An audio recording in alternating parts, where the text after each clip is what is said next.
Hey guys, welcome back to Pistons Talk Podcast. Hope you guys are having a great Sunday.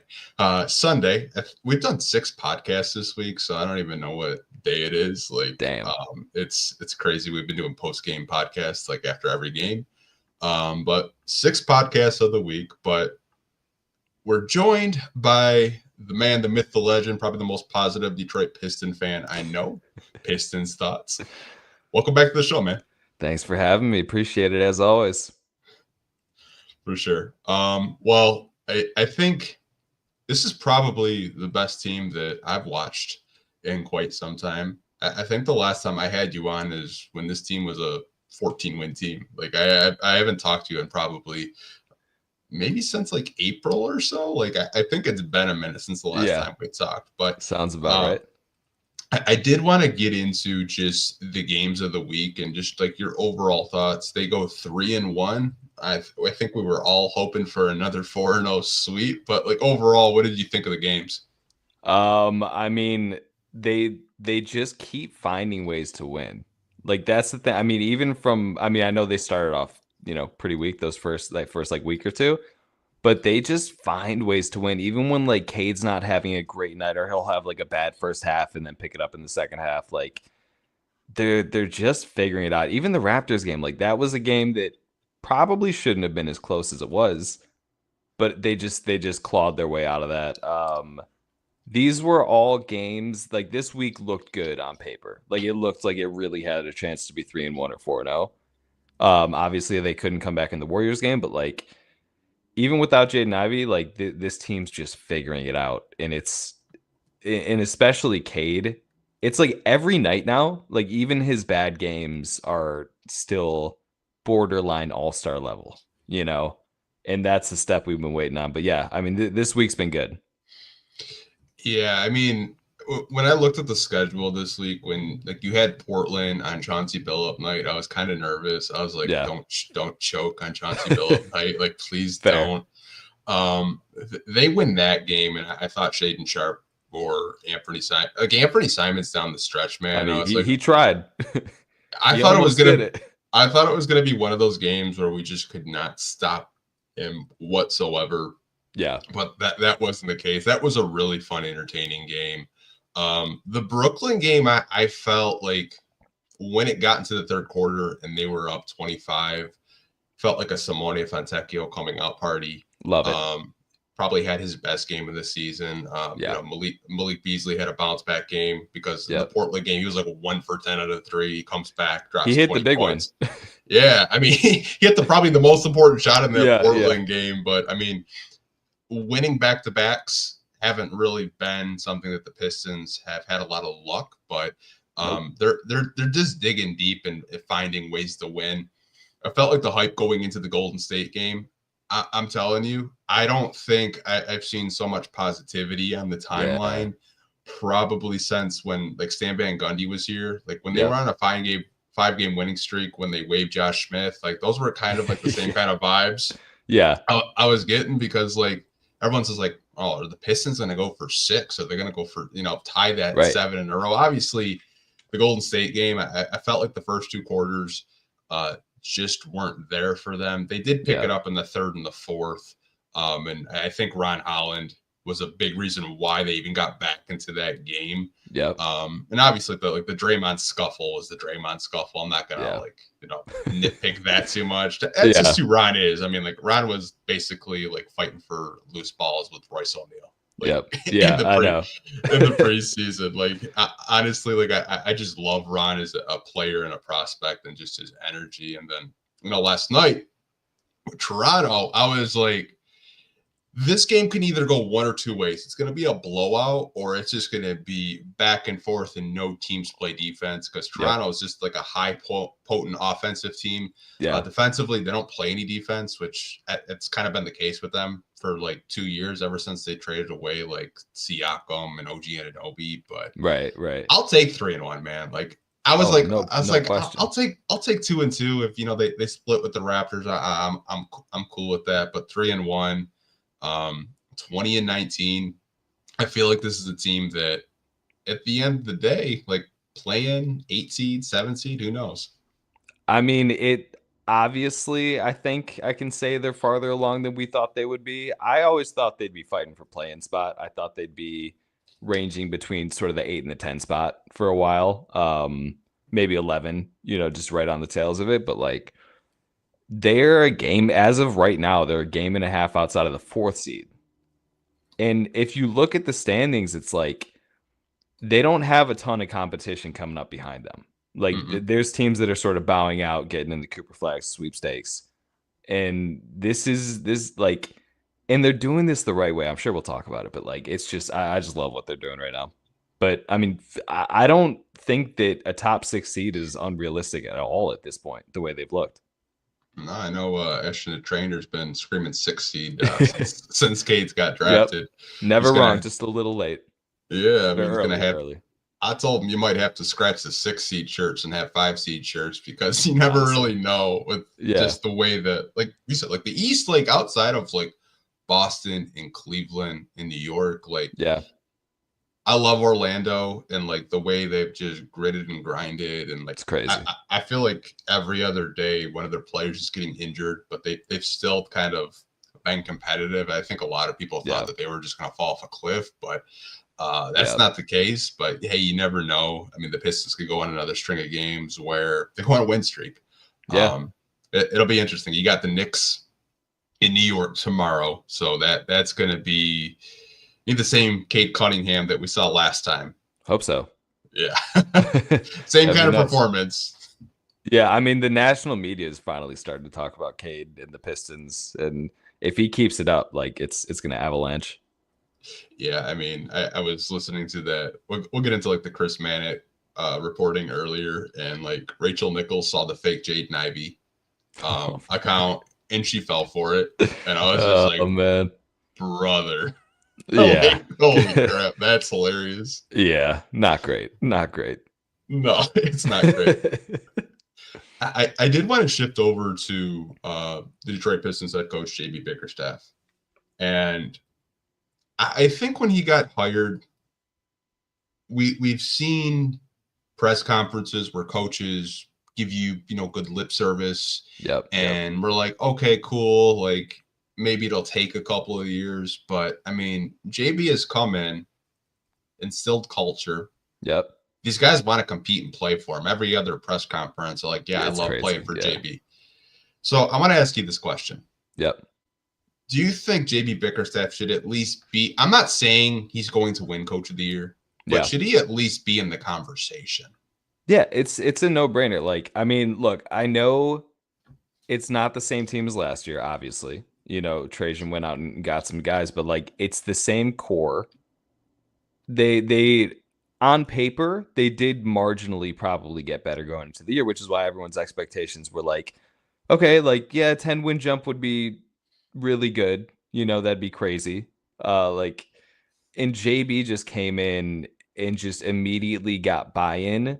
I mean, we'll talk more about maybe specific players later who still got some work to do, but like I think as long as they keep this trajectory, as long as they're over 500 or around 500, if they make the playoffs and they're a top 5 seed, I think if he's not in the conversation, not saying he should get it necessarily, it depends where Cleveland ends up and the Thunder, but this is definitely the most unexpected team doing well this year.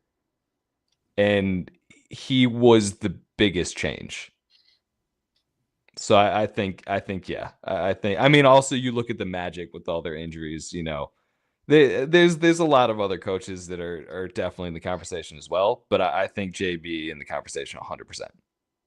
Yeah, I'm not sitting up here saying that if he doesn't win Coach of the Year, then he's snubbed or robbed. I'm not saying that because I think what Kenny Atkinson has done with the Cavs should not go unnoticed. The Cavs are very similar to the 2015-16 Warriors in the sense where he took over a team that was already built, already been in the playoffs before.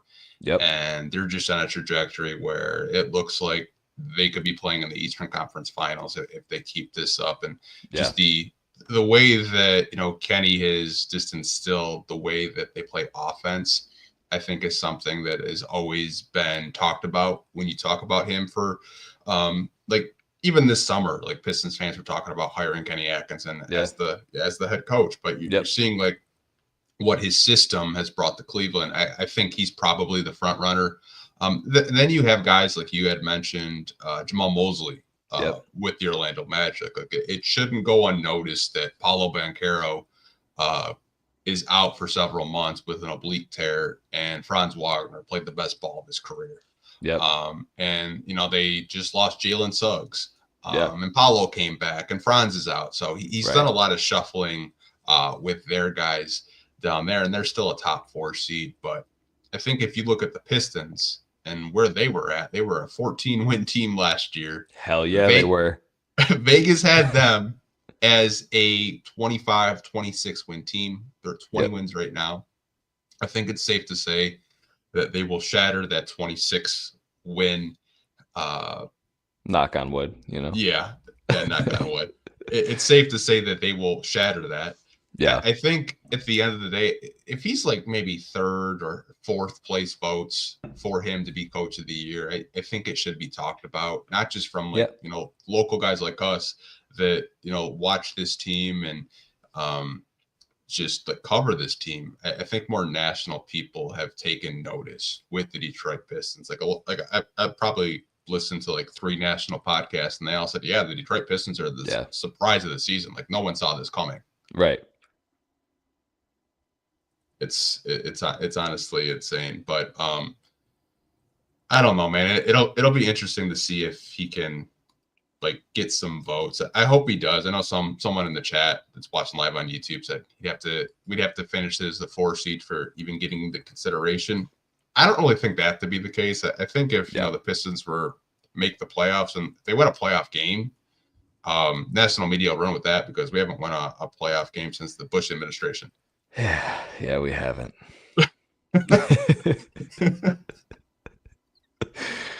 I know. I agree with you. I think he's in the conversation if they make the playoffs. I think he's an actual contender if they're in that 4th seed.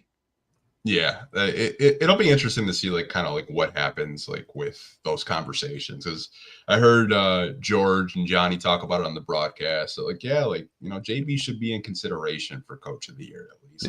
At least start the conversation. Yeah. And I tend to agree with him and what he's done and in a very short amount of time. It's honestly crazy.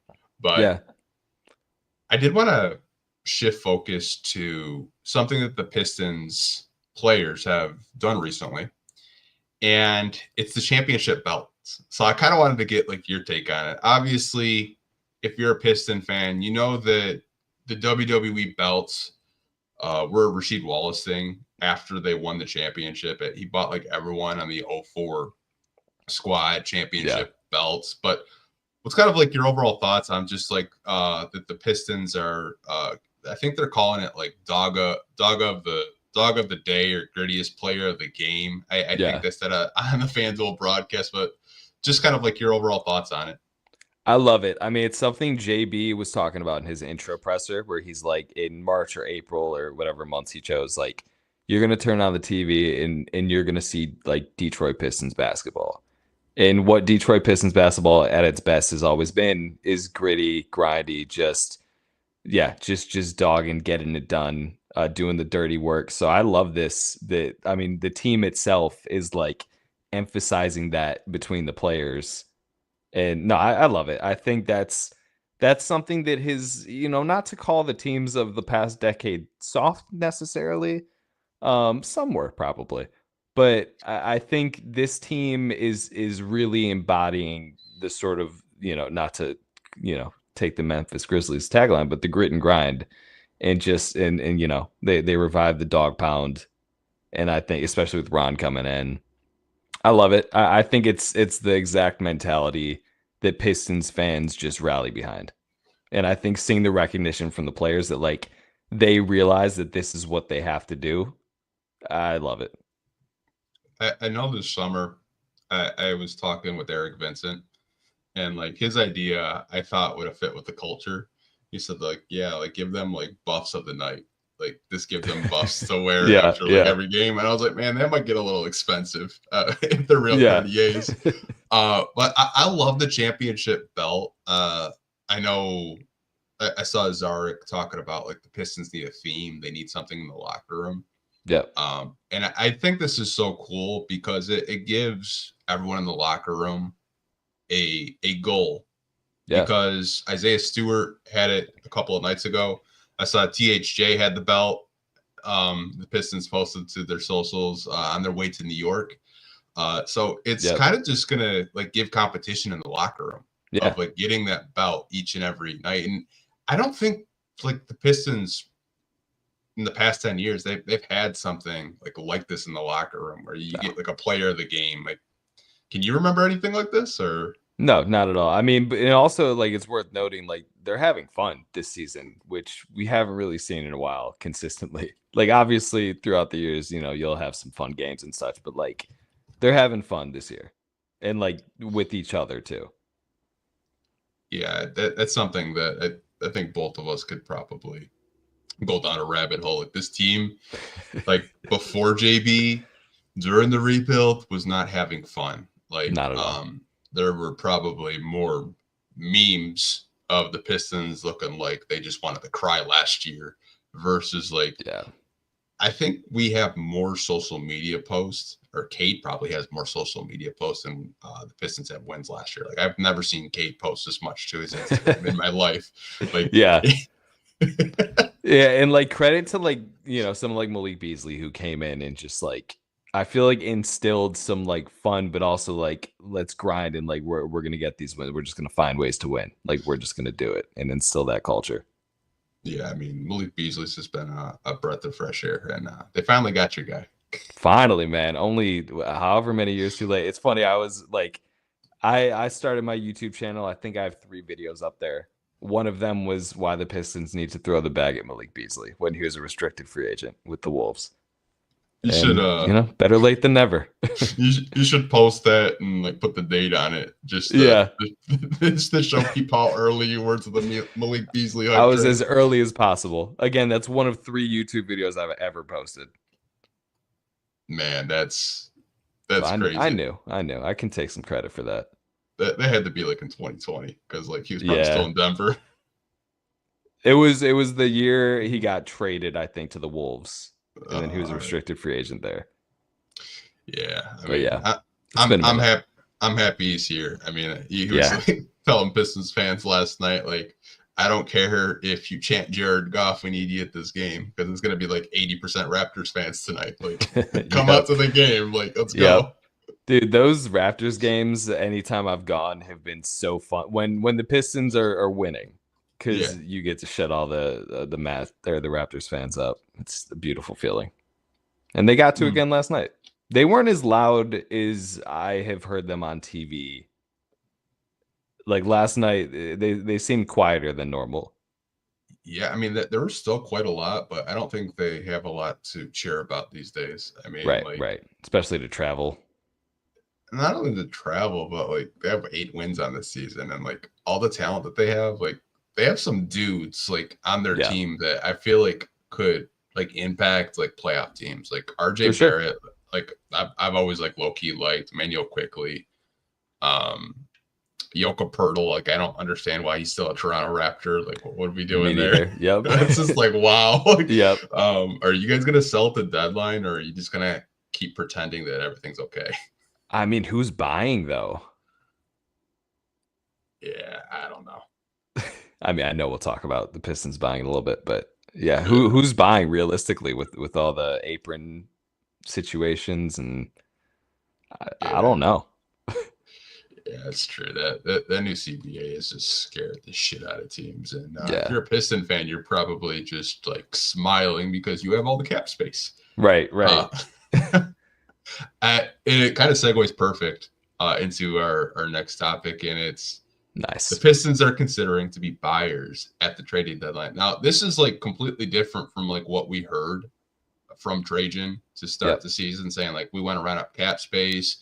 If give us some draft picks, we might do that. Do you think it's a good idea for them to be buyers currently where they're at? So on one of Jack's post-game shows earlier in the year, this might have been first 15, 20 games. I remember saying like the way they're playing and the way, and I've been wrong before where I'm like, oh, this looks, I mean, look at the beginning of last season. We're all like, first 3 games, this looks different. And then, history happens. So I've been wrong plenty of times. Don't get me wrong. But I was like, this feels a little different because it feels like your young guys are taking that step right now. You have vets who have proven track records who, in my opinion, fit pretty perfectly. And if I said, like, if they keep this trajectory, like, I think you really consider taking that swing. If you're going to lose the pick this year, which, knock on wood, looks like they're going to finally and be done with this pick situation, because they should hopefully fall outside the lottery at this trajectory. But I think it's like Cade has taken that step. He is that guy.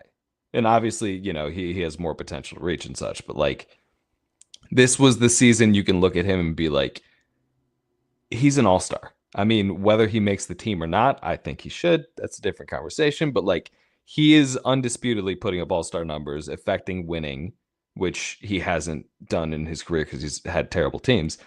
So I think it's something where he's taken that step. You still have some pretty glaring flaws. And they're over 500, almost 40 games into the season, with some, in my opinion, some very upgradable positions in the starting lineup specifically.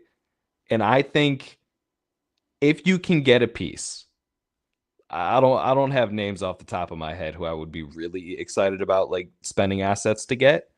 But if you can get pieces to upgrade the Tobias spot, I'm not ready to give up on Jalen Duren. I know a lot of Pistons fans, I get it. The defense hasn't been consistent all year. But if you can get either a very defensive-minded 5 or a stretch 5, that's another option. I mean, Asar's finally, the minutes limit seems to be off. And, he's impacting the game a lot. And Ron's been playing a lot better recently. I think it's time. Like I was saying even last summer before I knew how upgraded we were going to be, I'm like, we've had enough first round picks. Like we just have, or enough lottery picks. Like, I mean, you can never have enough like late first round picks, but it's time. It's time to take a swing. That's why I was so upset about not being able to get our protected first back, because that, that handcuffs you a lot in terms of how many picks you're able to give up. And a lot of people are like, we're in a rebuild. We shouldn't be giving up picks. And I'm like, I get it, but we're 5 years in now. Just drafting first round over and over again in the lottery just hasn't. I mean, obviously it's playing out now, but every time you do that, you're essentially adding years on the back end of the rebuild because you're doubling down on youth. I think the time for that has passed, personally speaking. I thought it had passed, maybe a year or two ago. I think it's time. And maybe the perfect deal isn't out there this summer or this trade deadline. Don't force it, for sure. Like, I don't want to, like, I'm also not saying, like, go trade, like, Ivy and Duren for, like, a Zach LaVine type player, right? Like, I'm talking about, I mean, I hope that's obvious that we shouldn't do something like that. But I'm not talking about getting rid of your future for vets who are sort of, maybe aging a bit and aren't really going to be able to grow with your core. But if there's a player in their prime or approaching their prime, I think it's time to take the swing. I think so too.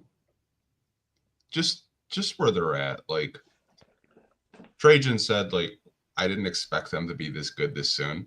Yeah. And when your own president of basketball operations is having an interview with FanDuel and saying, like, yeah, like, we're way ahead of schedule, that tells me, like, if they suck this year and they had, like, let's just say they won 25 games this season.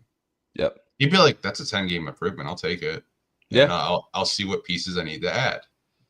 I think the 3 veterans, Tobias, THJ, and Malik Beasley, have had such an impact on this young group where they're learning how to win basketball games.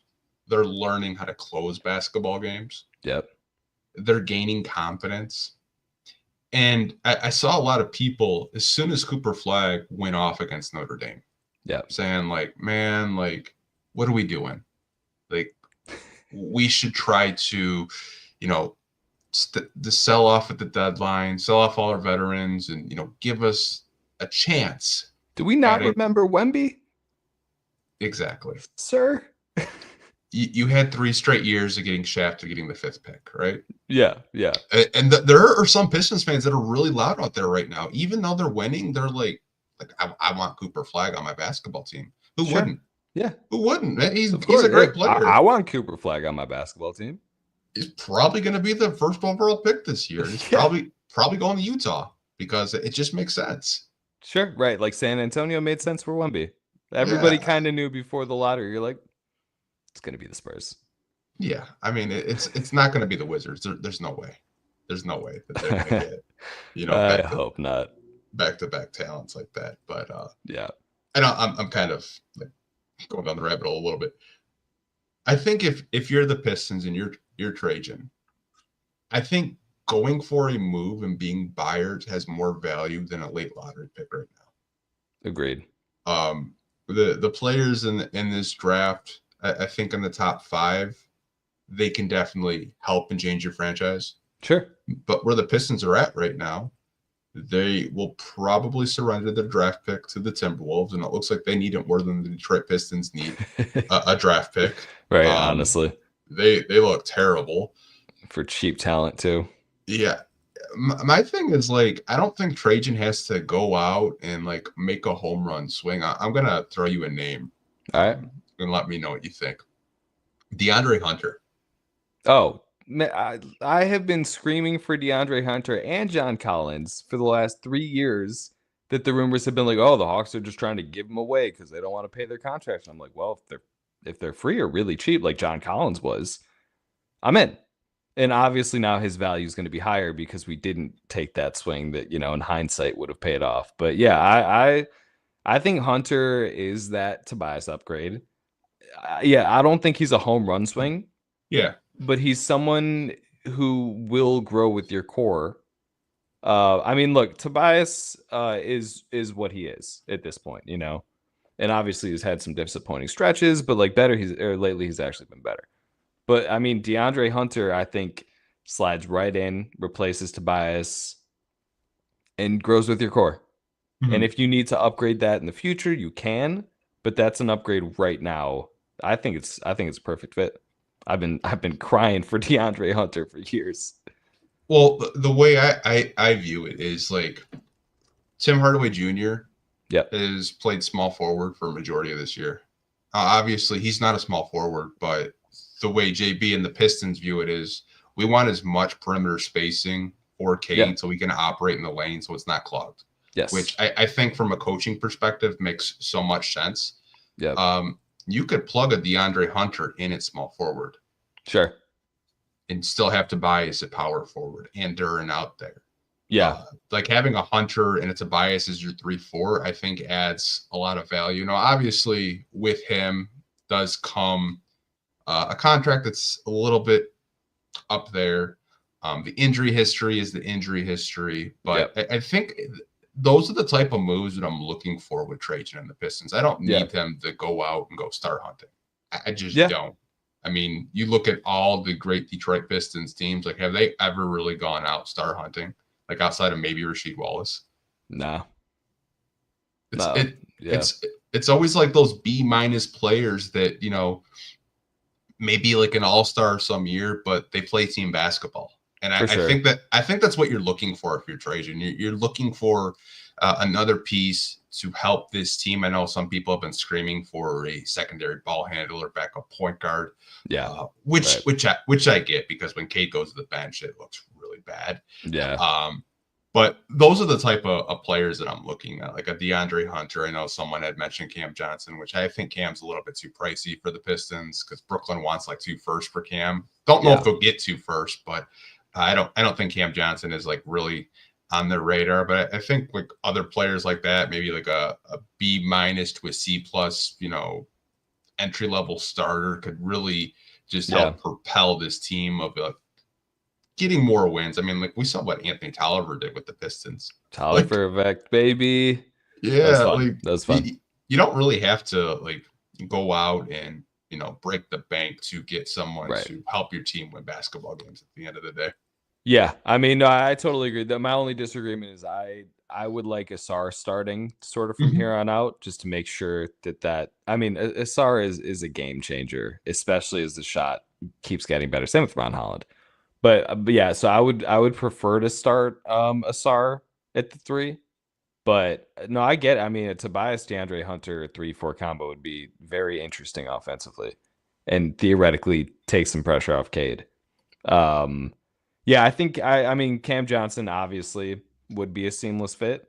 My concerns with him, last summer or 2 summers ago when he was a free agent, injury history definitely, a concern. He's played more games this year, but yeah, I think the asking price is too high. Yeah, I mean, the other option is just ride it out. And maybe you still do absorb some salary like the original plan was, like, but it has to be for a playable guy, not a Joe Harris. It's got to be for another THJ. I mean, Boyan, when we got him originally, um, I don't hate that approach, even though like I would love to upgrade this team. And like I said, like there's some very clear upgradable spots. I Mhm. mean, the 3 through 5 potentially you can upgrade on this team realistically. Um, so I think, but I also think it's like you wait for the right deal. I don't think you need to take it. Like they're playing well right now, and this is something I think you bring to the deadline. Like unless like something great pops up right away. But it's something where it's like, yeah, I don't think you rush to get the right deal because I think you realistically with your assets, you kind of get one swing Mhm. if you're going to take a swing. Yeah. Not necessarily the safer upgrades, but like if you're going to take a swing, because of the assets we actually have, you probably get one of those. So I don't need to rush that. But I'm very open to it, and I'm very open to part with assets, assuming it's for that swing. Yeah, I think when people see buyers, they think that the Pistons are just going to trade like all of their young guys and just go get Right. that star. Right. Which I mean, like we went down the rabbit hole yesterday because people were talking about Devin Booker, and I had to like kind of like tell them, I was like, listen, you want Devin Booker, you're saying goodbye to probably like 3 out of your 4 like young guys on this roster, Right. Right. and any available future draft pick that you have, like you're not getting Devin Booker for cheap. Yeah. Yeah. I mean, obviously he's a perfect fit next to Cade, but 100%. Yeah, then you get into a situation where you have like we have very limited assets as is. You're using up everything you have for Booker. Yeah, it's like I get it. He's from Michigan, Grand Rapids area, but I feel like he's just gonna have a T-Mac tour like when he's older, and like Yeah. it'll just kind of be like him or Draymond Green kind of have like a farewell tour in Detroit when they're way past their prime and don't like Yeah. literally offer like anything in terms End of of just career Draymond's going to be interesting. yeah. It definitely will. I can definitely see him doing that. Like I don't know Yeah. about you. No, I can. I can. Yeah. So there have been a lot of names linked to the Pistons, and I'll put the first one on the screen because I see a lot of people talking about it, and it's CJ McCollum. So this is actually a tweet from Jake Weinbach saying that the Pistons could be a potential suitor for CJ McCollum. Detroit would value McCollum's scoring prowess and veteran leadership. If there's genuine interest, the Pistons could build an offer around Tim Hardaway Jr.'s $16.1 million expiring contract Mm-hmm. and a second round draft pick for compensation. So CJ's not like that superstar like we were talking about. He's an all-star. I would say he's like a B minus player. Mm-hmm. Is that kind of like the realm of like where you think they could possibly go of acquiring a guy like a CJ McCollum? Yeah, I mean, I think, well, especially with where the Pelicans are, and think about Trajan's relationship with them. I think, yeah, I mean, I think CJ would be great. The only thing is like, so coming into the year, I was very open to bringing Ivy off the bench, not in the way Monty did it, but in a way where he's playing 30 plus minutes a night. It's just really to get that stagger, Mm-hmm. which JB has done a great job with, I think, all year. And, obviously, unfortunate JI had the injury. But so my only concern with getting someone like McCollum is who comes off the bench next year, assuming, I mean, all reports are J.I. is going to make full recovery. Like, it was, given what we saw, like it was a pretty lucky, diagnosis. I like CJ a lot. I mean, I'm team get Cade a secondary scorer and ball handler for sure. But my question comes to what happens next season. I mean, I think CJ has I think next season he's an expiring deal. But yeah, I don't know. I like it, but it's just, what do you do? Like, is CJ willing to come off the bench next year? Sort of like, is he willing to take that 6-man role? I don't know that he should be. I don't know that he would be. That's my concern with a move like that. Yeah, I kind of have the same opinions with, like, what do you do with Ivy? Yeah. But in the same breath, like, I've seen CJ play small forward, and there could be a world where you get crazy and play 3 guards, and just with have like a SAR at the 4. Yeah, like you could just it gets like, weird. Yeah, you can get, it could work. It could work for sure. You could get really weird there. I like CJ as a player. I think some people kind of sleep on him.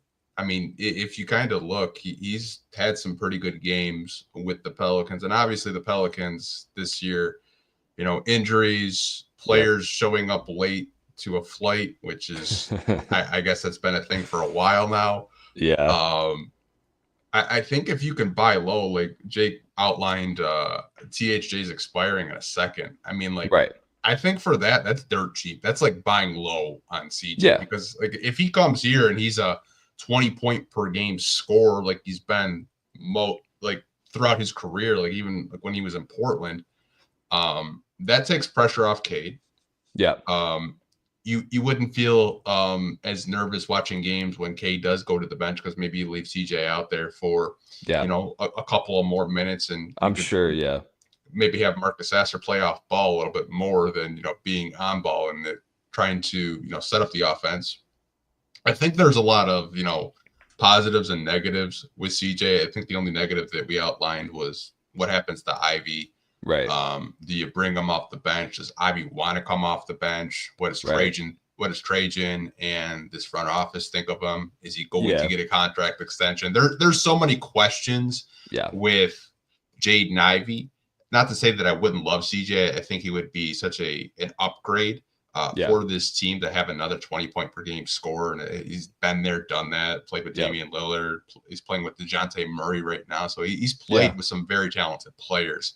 And I think Cade would love playing with a player of his caliber. But I think I just have way too many questions of like how it would fit with Jaden Ivey long term if he does when he does come back next season. For sure. Yeah. I mean, because I think Jaden Ivey has definitely earned that trust and that, that starting spot long term. I mean, he's taken some real, like he was having a fantastic season, which is why it sucks even more.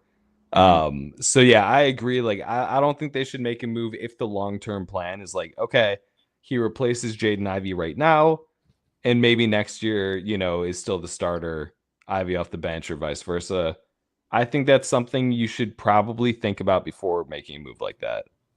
Yeah, I mean, but for that price, it's like you might just deal with that conversation, over the summer, if all it takes realistically is, THJ in a second or two. Yeah, I mean, like that's the price, and it's that low at the February deadline. I feel like a lot of people, not just the Pistons, like I could see a lot of contenders like offering and expiring in a second to get a player of that caliber.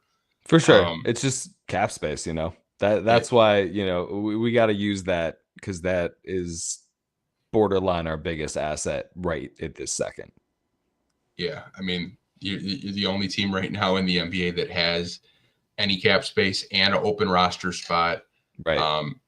I know we had a question in here from Ryan Boseman, which I think he has such a great point. He says, are you willing to risk Cade not having a ball handler help and possibly getting injured from overusage? Yes. For absolutely. Sure. Season's over if Cade gets injured. I'm just saying that now. Yeah.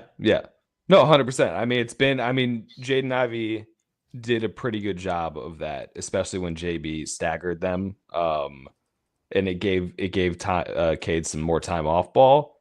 But yeah, it's something that they need to address. But that could be in the form of just a solid backup point guard. You know, I don't think you'd necessarily need to go get him another, you know, a two guard who can handle. But yeah, no, it's definitely something that's concerning. I'd like to for sure right now, or even a 3 or 4 who can do the same thing. But yeah, it's definitely a concern.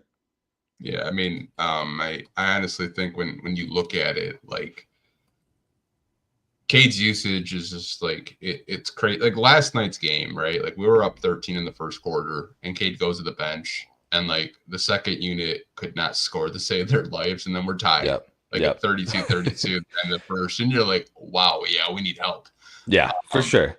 I do think it's a good comment from Ryan to bring up because yeah, like I'm sure the front office sees what we see. We see when Cade comes back in, the offense is flowing. Like even in the Raptors game closing out, like Cade made 3 straight plays, 2 assists to Stu, and then made a 3, and then it was like a 7-point swing right there. Right. So I mean, like his impact is definitely something that I think we all recognize and realize, and I'm sure the front office does too, because like if we're coming up here and having conversations about like Cade being overused, I'm sure the front office sees the same damn thing. Yeah, I mean they understand the financial commitment they just made to him too, and like they understand who he is to this team. So I think it's probably on their mind. It's just like we were saying earlier, just sort of a matter of just like waiting for the right deal over the next month. Yeah. I feel like I've talked about this player ad nauseum, and it is actually Brandon Ingram. I just talked about him 2 weeks ago with Sean Murphy, and like why a player of his stature makes sense for the Pistons, but we were kind of talking about like how if the Pistons wanted Ingram, they probably could have got him this summer if they really truly wanted him. Yep. And like we basically poached like half of the New Orleans Pelicans front office guys, coaches, and even their former GM. But this is a tweet from Brett Siegel over at Clutch Points, their NBA insider, saying league personnel are monitoring the Pistons closely leading up to the February 6th trade deadline as a team that could suddenly become buyers. Sources tell Clutch Points. Out of all the landing spots, Brandon Ingram, Detroit makes the most sense. So what do you think about a Brandon Ingram to the Detroit Pistons making the most sense if they are going to be buyers? I mean, look, half that conversation is cap space, half the conversation is Trajan Langdon, probably, and just the Pistons' pretty obvious need for a scoring wing. The difference, it's like, here's the thing. Obviously, like Ingram would be better. Like if you can get Ingram and CJ for the same price, obviously you go Ingram. Mm-hmm. The conversation becomes like the cost to trade for him. You know, they're not just going to give him away. I know they haven't figured out an extension and such, but like he's still he's a younger player in his prime, essentially. 3-point volume has gone up this year, which is a selling point for the Pistons. But it's something where you're committing a lot of money to him if you trade for him. You're committing assets to get him. You're committing money to, you know, extend him or re-sign him. So I think the idea of Ingram has definitely grown on me. But it's still, I mean, the volume has gone up. Like he's shooting, I mean, he's only played 18 games this year. I'm looking at this. He's shooting 37+% from 3 on over 6 attempts. Like, so the volume is definitely high. It's almost double than it's been in his career. And maybe working with Fred Vinson this past summer, you know, before Trajan poached him, has something to do with that too. And that's something maybe to keep in mind. But he's not a seamless fit. Like he definitely, especially if you're planning on starting like Asar, Ingram, and Duren, you're running into maybe some spacing issues you ran into last season around Cade. So that's my concern. And I think he's definitely not my top choice. I think I would probably be excited if it happened. Just because, you know, they finally take a swing for a player in their prime. But he's not my top choice. I think just because like guys like him and Levine are the only real big names that have been out there, I don't think that means that they should be our top targets. Yeah, no, like when I was talking last week about this, because there was a report that what the Pelicans are looking for is expiring contracts, young prospects, and draft capital. Right. I think they can get one of those things. I think they could probably get expiring plus one of the others. Yeah. With him, I think what's so risky is the contracts. Yeah. The not getting an extension from the Pelicans. And I mean, like the Pelicans offered him, I thought it was a fair deal. Obviously he didn't feel that was a fair deal. Yeah. Like Utah was ready to bite the bullet, give them multiple draft picks, I guess, this summer, but Ingram was not willing to sign a long-term deal in Utah. He didn't want to go to Utah. Right. So it's like, okay, you don't want to play out west. You don't want to play with Lauri Markkanen and all the young fun guards that they have. I'm like, all right. There is a relationship with Trajan Langdon, obviously, coming from New Orleans, Michael Blackstone, Fred Vincent. So I think that's where the parallel comes from when national media talk about Brandon Ingram to the Detroit Pistons. Right. It makes sense.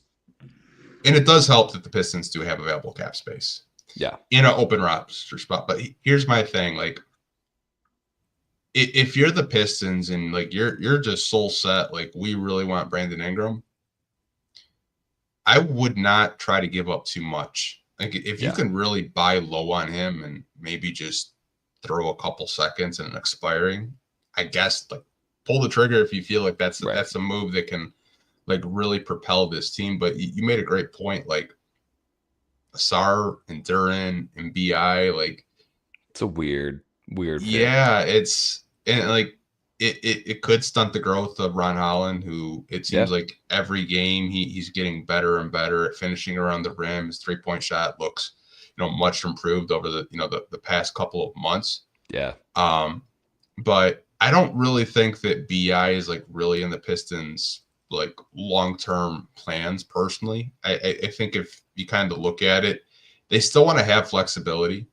And I think trading for a guy like BI goes against everything of what Trajan has kind of preached of like having flexibility, making sure we don't hard cap ourselves. Like the talent's there. He's young, can score at all three levels. For sure. But the health thing is scary. He hasn't really been the healthiest player throughout his career. I think he's only played 70 games a few times since he's been in the league. Just once. I don't think it makes a whole lot of sense if you're the Detroit Pistons. I know fans want that star. They want a secondary guy next to Cade to kind of help him out in crunch time situations. But I think the price for Brandon Ingram, one, it's going to cost you something, and then two, when you go into the offseason, are you going to max him out because he ditched Excel? He's with Rich Paul and Clutch Sports now, so it's going to get pricey. Yeah, and you need to go into it like you got to be willing to max them out essentially. Otherwise, you just gave up assets for nothing.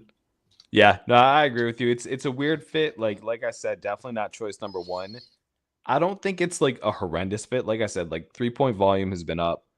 He's at 30. What's his career numbers? Let's see. Career he's shooting 36% from three. On almost 4 attempts a game, and the volume has been trending upwards. Again, we got Fred Vincent on our team now. I don't know. I think another thing like you just mentioned, like the injury history, definitely a concern because you gotta spend assets to get him. You gotta spend money to keep him. He's not a seamless automatic fit, and the injury history is there. So I don't know. Like I said, if it happened, I would hype myself up about it. We're getting a young player in his prime, in a wing at that, a scoring wing.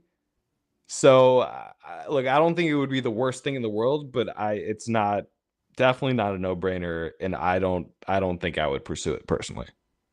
Yeah, I mean, like I would be upset, like if they went all in and like a big move and a splash. Like I'd probably be the first one up here saying like, let's go. Like, right. If you think that's the move, I'll trust in Trajan. Like if he feels that Ingram can really help this team, propel out of like a 8-9 seed to a top 4, top 5 seed in the East, I'll support the decision, and I'll just kind of see like what happens. But there's no guarantee if you trade for him, he's going to stay here. Like he could just say, "Nah, I'm good." My guess is they would have some sort of assurance, and I would assume him and Trajan have some sort of a relationship. So yeah, I don't think they would trade for him unless they had assurances. I don't think anyone would at this point. Yeah. I mean, I think that's why like Utah was like, okay, like if you don't want to, play here, then we're not going to trade for you. But I know some people are saying like, you have your bird rights. That doesn't mean anything. I mean, players can force their way out. I mean, look what Jimmy Butler's doing right now. If Jimmy Butler's under contract, he's like, I don't want to be here. It does not matter. Yeah. If you have players' bird rights, like the fact that someone mentioned that actually kind of made me laugh. Like it does not matter, like whatsoever.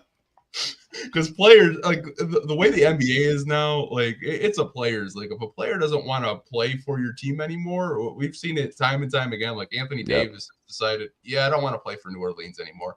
To the Lakers, and what happens? He gets traded to the Lakers. Yep. And Jimmy's probably going to opt into that $50 million player option too, and still try and get out. Which would just be like all-time like comedy. Like, I know. Jimmy, I don't even know. He's trying to go to Phoenix, but I don't even think Phoenix wants that mess. So like, we're good. Like we just traded for Bradley Beal, and it's not working. Like I would almost though, just back to Ingram for a second. This is something like that's the type of trade I'm not even considering until the week of the trade deadline. When I see where we're at, when I see what else is available. Because like, again, I'm not against going for it. I'm pro going for it. I just think you got to wait for the right move. And I don't think Ingram is the right move. No, maybe Trajan thinks differently, but I don't. Yeah. I mean, like, we're still really early in the trading deadline season. Like it's still February 6th, and it's just like the second week in January. Like the trade rumors are going to heat up for like probably the next 2.5 weeks, and they're going to get even more spicy. For sure. Like people might disagree, but like I would much rather have someone like Michael Porter Jr. If the Nuggets are actually trying to not blow it up, obviously, but shake it up and grab either Zach LaVine or someone else, and the Pistons need to facilitate that. I don't know. I think there's going to be a lot of opportunity for the only team in the NBA with cap space over the next month. Yeah, like I mentioned Miles Turner, which I'm kind of like praying for the Pacers' downfall, just so like, they trade Miles Turner because he makes that'd be perfect. Yeah, it makes so much sense to have I want to stretch 5 on this team. Like nothing against Jalen. Who can Duren. Defend? Yeah, like a little bit. Like obviously he doesn't rebound as much as you'd like him to. Right. You'd like him to at least get you 8, 9, 10 rebounds a game, but like a stretch 5 that can protect the paint, pick and pop with Cade, like that would just be lethal. Like Troy kind of tried to do that with Kelly Olynyk, but Cade got injured that year, so we never really got to see it. Kelly was great though for Detroit. Yeah. And then but no, I agree. I think we'll also like even with the rebounding sort of downfalls, it's like that's why someone like Asar, who is a really good rebounder for his position, can just make that a seamless fit. Yeah, and Cade too. Yeah, I know. I see some people saying like, "Why can't we be patient?" I mean, we're patient. It's just at the end of the day, like we don't know how patient this GM will be or the Trajan will be because these aren't his guys, and obviously he sees what they're doing. Yeah. But I don't really know if the Pistons will just kind of like sit on their hands and say like, well, let's just let them develop for another 2 years and see what we have. Yeah. When you have Cade playing like a top 15 player in the NBA right now. I mean, I think that was probably the plan, or at least for this year. Like, I mean, I was actually surprised. I understood it, but I was surprised he didn't get rid of. I thought Ivy or Duren were going to get moved this past summer. I really did. But the fact that like Trajan came in, he's like, let me see what we got for a year. Let me bring in some vets that I know will help this team. Like we've been begging for all of last year. We're like, just bring in some vets who can still play and, hit some shots. Crazy concept. But I don't think he's probably married to these guys. I do think Jaden Ivey has solidified himself. I wouldn't be surprised if they still give him the extension that they're planning on. Maybe J.I. wants to play out the year and, maybe rebuild his value a little bit. But like, Yeah, I think this was intended to be an evaluation year, and it still is. But obviously, they've exceeded Trajan's expectations and everyone's. And I think he sees the obvious holes that we do as well. Yeah, I mean, I talked last week. Like, I think Ivy's still going to get $100 million, like for an extension. Like, Yeah, just because he played so well. I agree. And you got to see like what a backcourt of him and Kate can look like. And there have been situations where Ivy's taken over, Kate's taken over, and they mix really well together. Yeah. We do have one more topic, and Chris Maddox has his podcast, and he was talking about the Miami Heat, and Bradley Beal's name came up, of course, but this is such a wild topic. So I posted it this morning, and like half of Pistons Twitter were coming at me, and I was like, hey man, I'm just posting what I heard. Like, I'm not saying that Bradley Beal doesn't want to come here. This is coming from Chris Maddox. So here is the quote so I can read it to people. So he said, Beal doesn't want to get traded to a team like Detroit or Charlotte that's rebuilding anyways, which one I found really funny. I know you pointed it out that the Pistons have a better win percentage than the Phoenix Suns. Yep. And two, I don't think the Detroit Pistons, or even Pistons fans for that matter, were really looking at Bradley Beal as a trade option. I did see some fake trades the Pistons Twitter was throwing out the last few days. It's funny because for the last 5 years, basically the last 5 years, we've been like, Bradley Beal is the perfect player to go get, grab him out of Washington. Maybe more than the last 5 years. But that time has passed. His contract is horrendous. He's not still the same player. I think look, if the contract was not the issue, I think it'd still be a great fit, but not worth it. Also, it's funny. I tweeted this out a few days ago. I'm like, while everyone's throwing these fake trades out here, just remember he does have a no trade clause. And like, I know the Pistons are better this year. We know that, but they're still washing off the stink from last year in the last 15 years, really. Yeah, I mean, but yeah, it's funny the Pistons were mentioning that because with the Hornets, who've won 8 games, and the Pistons, like you said, have won more than the Suns anyways this year. And they play them next Saturday at home. Yeah. So I know a lot of people will probably bring that up throughout the week. Yep. That he didn't. I guess just people don't want to go to a rebuilding team, which I don't even think some people look at the standings and they still think that the Detroit Pistons are the stench of the NBA when it's more the Washington Wizards and the New Orleans Pelicans. Yep. Like, you're like, what's that smell? It's not the Detroit Pistons. Not anymore, baby. No, it's not. Like, I saw some people like Malik Beasley's better than Bradley Beal right now. He is. He literally is. Like, yeah. He's putting up better numbers on $6 million, not $50 million. Something to think about as we may be thinking about taking swings is like, you're going to need to pay Malik Beasley a bit this summer, which I think he's earned, and I think he's still a perfect fit. So we just got to keep that in mind before we go out and get the most expensive players we can get. Yeah, I think his contract situation is a little weird because he only signed a 1-year deal. Yeah, and like, I think a lot of people are like, "Oh, why don't you just extend him?" I was like, "Well, you can't. You can't. I wish you could. You can't extend Malik Beasley." But the Beal thing I did want to bring up and talk about for a couple of minutes is because like I did not intend to piss off like I don't know how many people I did this morning. This Sunday, you're just chilling. There's no Lions football. I was like, oh, I said I can't pass this up because I know how Pistons fans are. Like as soon as they see that, like I think we need Eli to bring back the Camby because we've been getting like disrespected like so much this year. Yeah, I think it's time. It's time to bring the Camby back because I haven't seen it probably since like post like Blake Griffin era. Yeah, we got to hit up the commander of the Camby army and get it popping again. Yeah, I mean there's a lot of Pistons fans that are brand new. They have no idea what the Camby is, so they're probably completely like confused of like what the fuck we're even talking about. Oh, you'll learn. Don't worry.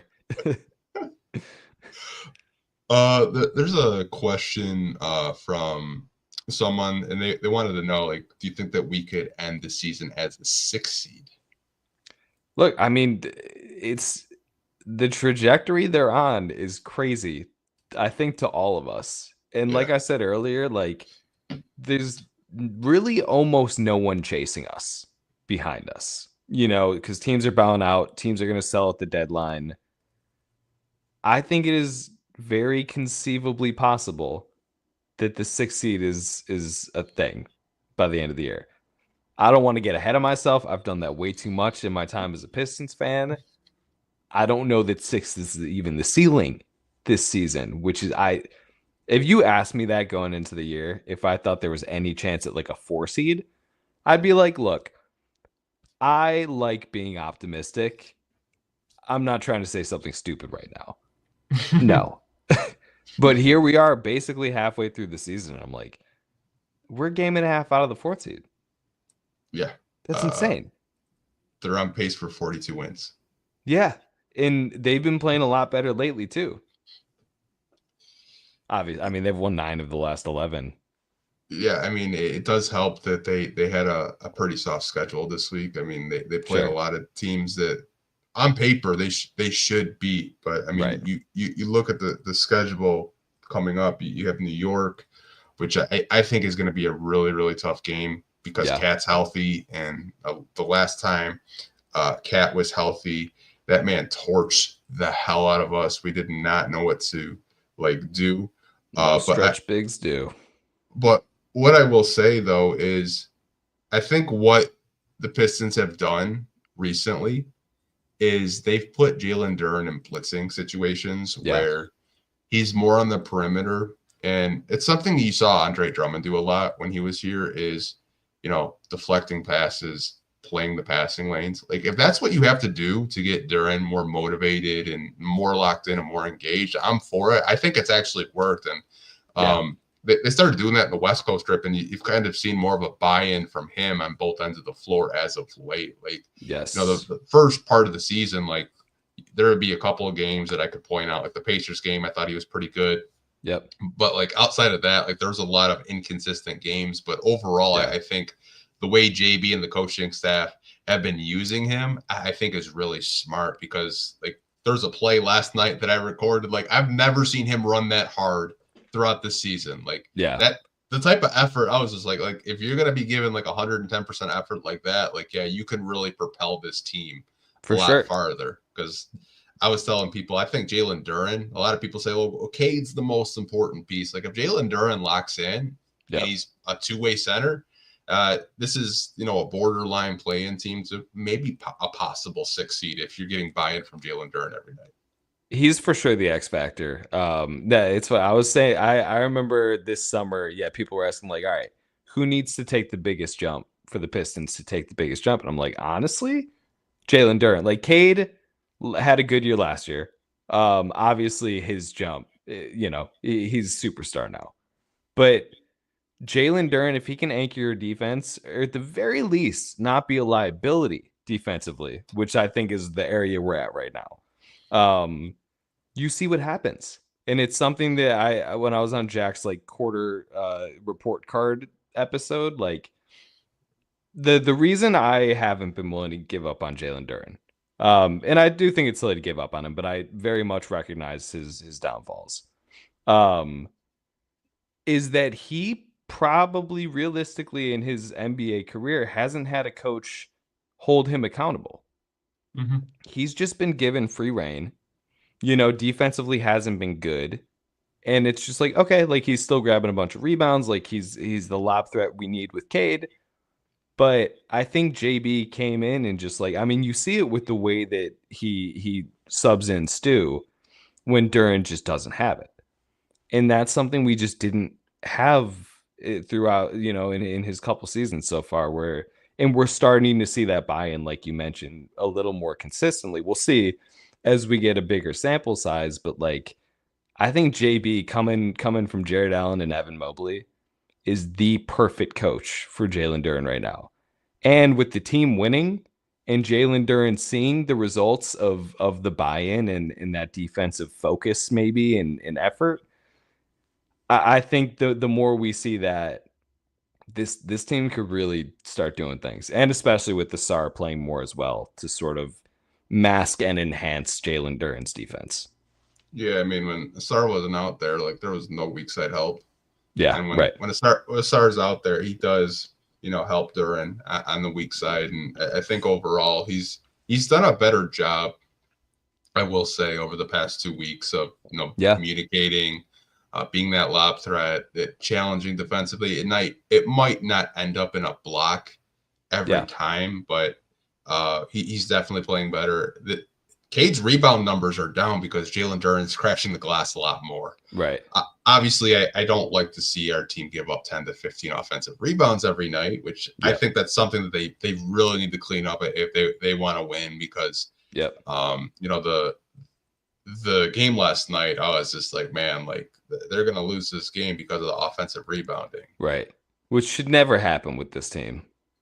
No, it really shouldn't. Like the Warriors game, like I wanted to punch my TV because like it seemed like every possession, like you have 5 Pistons just looking up at the ball and no one's like calling it out, and it's just like it made me appreciate Andre Drummond in that instance. Like when I'm watching, because like you never had to worry about an opposing team getting another rebound. Man, if we had nothing, we had rebounds when Dre was a Piston.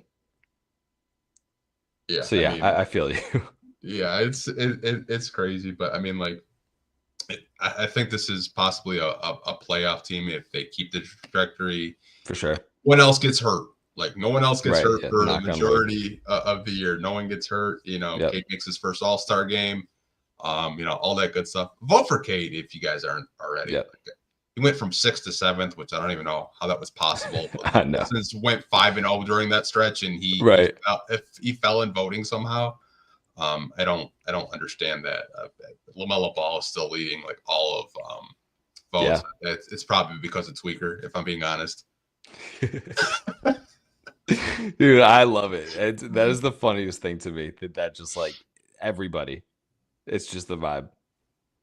It's bad when you have coworkers like I do that are like in their 40s and 50s. Send me memes about it. Yeah. I was just like, do you know what that song is about? He's like, no, but I like it. It's fun. It's a good one. And I love that the Pistons, they had him on was it summer league squad? And then the summer, like training camp squad? Yeah, then he got injured. Yeah. It's funny. I like the Pistons social media account. I like tweeted the song and then they got quote tweeted to hell with the reports of them waving him back in the day. Yeah, I don't think people remember the Jello Ball era. Like someone bought a billboard for him in I-94 here. Yeah. Oh my God, I forgot about that. There's a lot I've repressed over the last 15 years of this team. This is probably the most positive team that like I remember in recent memory. Like someone was asking like, what's the difference between this and the 2015-16 team? I was like, they're young, they have cap space, and they're not hard capped with the 8th seed. Well, that 15-16 team wasn't either. That was they blew it that next summer. Yeah. That was the year the cap spiked, I think, and that's when we brought in John Lure and all that, and Reggie got hurt. That was.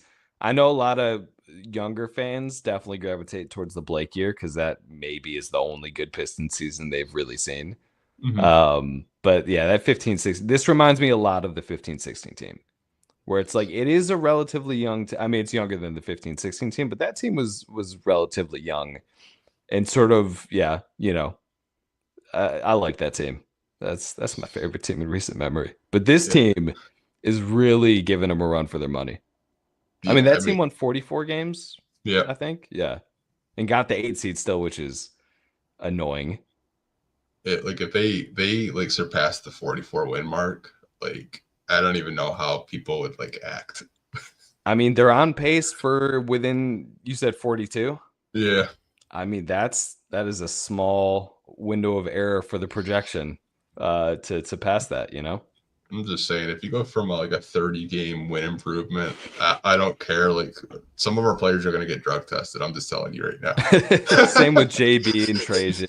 And... It's like, what are you guys giving these guys that shoot around? Man, yeah, it is really pretty insane, this improvement so far. And again, like we're only halfway through the season, really. Still a lot of basketball left, a lot of trades around the league. They could shake things up ahead or behind us. But I mean, this is everything we could ask for and more to this point. Yeah, it's probably a lot easier talking about like the Pistons being positive than going up there and talking about like who's the 5th best prospect, because that's, you know, that's what pick you're getting. Man, like, yeah, all the content, I mean, just from everybody last year was so negative. Obviously, it was so earned. I mean, that was the most negative I've ever been about this team in my life. Oh, I know. Like, I was surprised. I know a lot of people are like, well, you broke Pistons thoughts, so I think something needs to change. But yeah, it is crazy the difference a year makes, truly. Yeah, it is. I don't have any more topics. We have over 700 people in here on a Sunday night. But I do want to give you the floor to plug and promote yourself, because I know I think you have a podcast, but I haven't listened to an episode probably since the summer. Because there hasn't been one. Okay, so there hasn't been one. All right, I just wanted to check, but like, where people can like follow you, support you, or whatever projects that you're working on in the near future. Really just Twitter at Pistons Thoughts. I would like to, I mean, this is my whole thing with the podcast, because I have a lot going on outside of Pistons world. So I'm like, when the team is as bad as they've been, I'm just like, I'm not doing it. Like, I'll give you guys an episode here and there. I mean, that's why like people like you, like just so impressive through the years, just through the dog days, just content every day. It's so impressive. And it's great. It's very helpful for just the community in general. So you crush it. But I think I'm gonna bump the podcast back up. I think I'll get back to it a little more consistently than none. Yeah, I mean, like I don't really blame you for like, because I see some people like when the Pistons were like chasing that 8 seed. Like, I remember I could log on and I'd see Tony talking about the Pistons. Yeah. Tony Dombrowski. I see Eli. Just like all of the like Pistons. I don't know if you remember this, like the Pistons 6th members from back in the day. Yeah, man. That was fun. We got shirts from them. Yeah, the Pistons should do that again, honestly. I agree. Like the new social team, like if they're listening to this, bring Pistons 6th back. I never got picked for it, but I thought it was really cool that other people in the community were able to like go to a Detroit Pistons game, get a T-shirt, and get recognized for it. I thought that was like really cool by the social team. That was really sick for sure. Yeah. My throat feels like glass because I did 6 podcasts this week. Dude, you are doing a ton. You're crushing it. Yeah, I mean, I don't even know why. I got to do another one tomorrow because the Pistons play the Knicks, which I was just like, hey man, like I'm doing a podcast regardless if they win by 30 or lose by 40. I really don't care. Yeah, that's the grind. But I do appreciate you coming on. We do have your Twitter link in the description below for people that do want to follow you. Your insight, just along the with the games and posting stats or all that good stuff. I feel like there's so many people on Twitter that I try to keep up with and follow, but like 90% of the time I just do not see it on my timeline. Yeah, I feel that too. It's honestly crazy, but appreciate all 700 of you in here.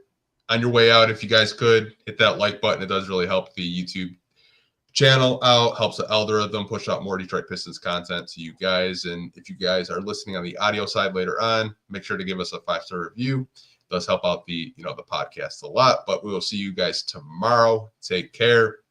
And man, let's go Red Wings. 7 wins in a row. Hell yeah, Detroit sports. Let's play fucking hockey.